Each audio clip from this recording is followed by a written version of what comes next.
C'est étonnant, non?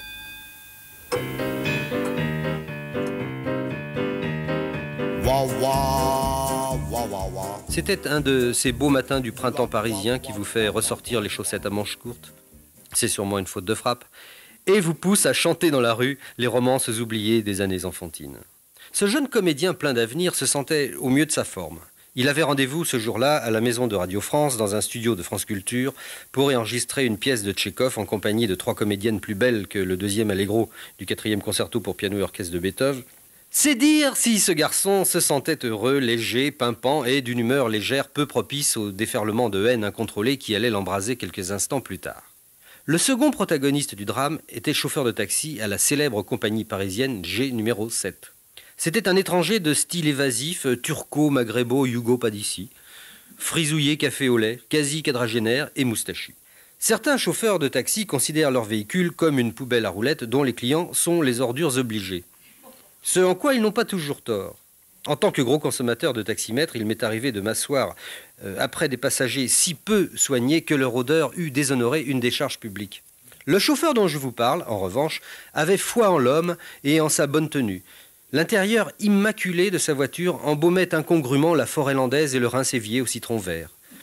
Les sièges à chevrons mauves et verts étaient recouverts de housse transparente. Sur le tableau de bord, dans 6 petits cadres dorés, on avait disposé avec amour les photographies colorées à la main des ascendants en turbanés et des descendants en blue jean du chauffeur qui, pour l'heure, maraudait paisiblement sur le boulevard Haussmann, à l'heure où débute cette histoire que je finirai bien par commencer de vous raconter, comme si l'on pouvait finir par commencer quoi que ce soit en ce bas monde où tout commence par se finir.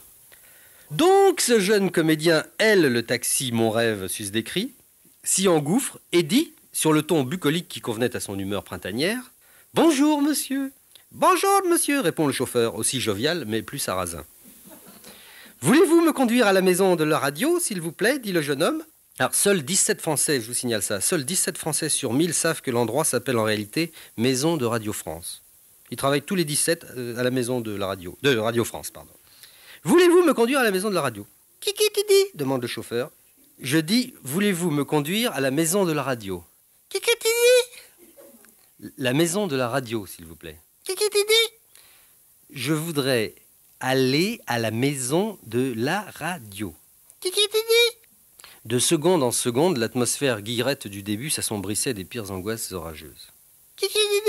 Tu te calmes, il fait beau, tout va bien. Tu te calmes, il fait beau, tout va bien. Tu te calmes, il fait beau, tout va bien, se répétait le jeune homme.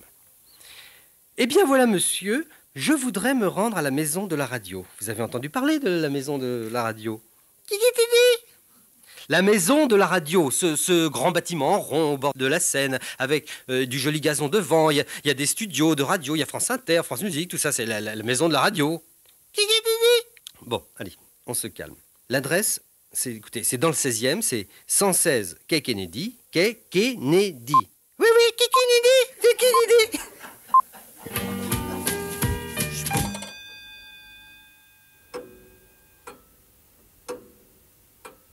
C'est étonnant, non?